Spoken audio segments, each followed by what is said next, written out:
नमस्कार दोस्तों, आप सभी का हमारे चैनल में स्वागत है।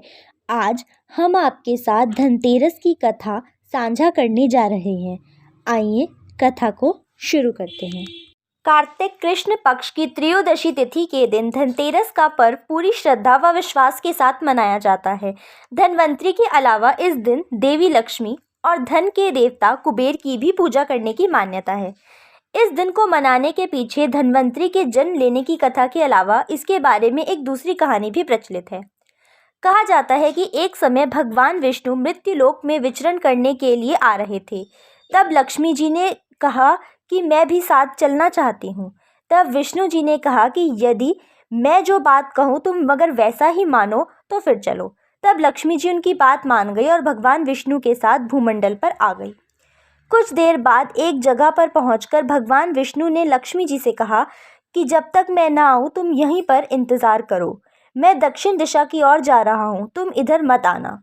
विष्णु जी के जाने पर लक्ष्मी जी के मन में कौतूहल जागा कि आखिर दक्षिण दिशा में ऐसा क्या रहस्य है जो मुझे मना किया गया है, और भगवान स्वयं चले गए। लक्ष्मी जी से रहा न गया।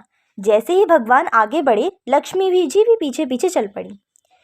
कुछ ही आगे जाने पर उन्हें सरसों का एक खेत दिखाई दिया जिसमें खूब फूल लगे थे।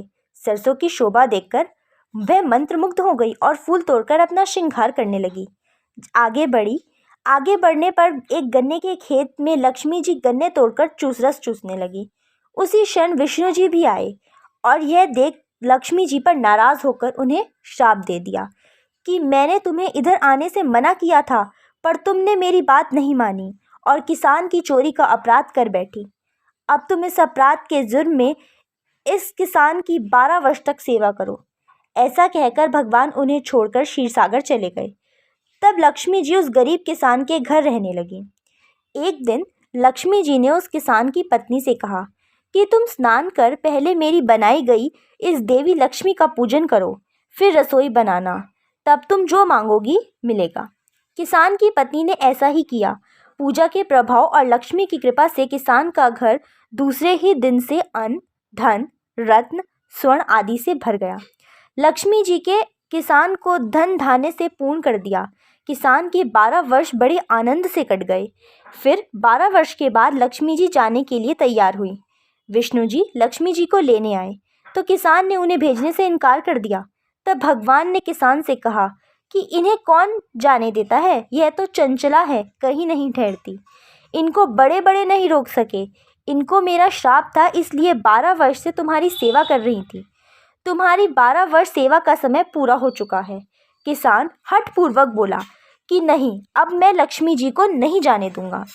तब लक्ष्मी जी ने कहा कि हे किसान, तुम मुझे रोकना चाहते हो तो जो मैं कहूँ वैसा करो। कल तेरस है, तुम कल घर को लीप पोत कर स्वच्छ करना, रात्रि में घी का दीपक जलाकर रखना और सायंकाल मेरा पूजन करना, और एक तांबे के कलश में रुपए भरकर मेरे लिए रखना। मैं उस कलश में निवास करूंगी, किंतु पूजा के समय मैं तुम्हें दिखाई नहीं दूंगी। इस एक दिन का पूजा से वर्ष भर मैं तुम्हारे घर से नहीं जाऊंगी। यह कहकर वह दीपकों के प्रकाश के साथ 10 दिशाओं में फैल गई। अगले दिन किसान ने लक्ष्मी जी के कथानुसार पूजन किया। उसका घर धन धान्य से पूर्ण हो गया। इसी वजह से हर वर्ष तेरस के दिन लक्ष्मी जी की पूजा होने लगी।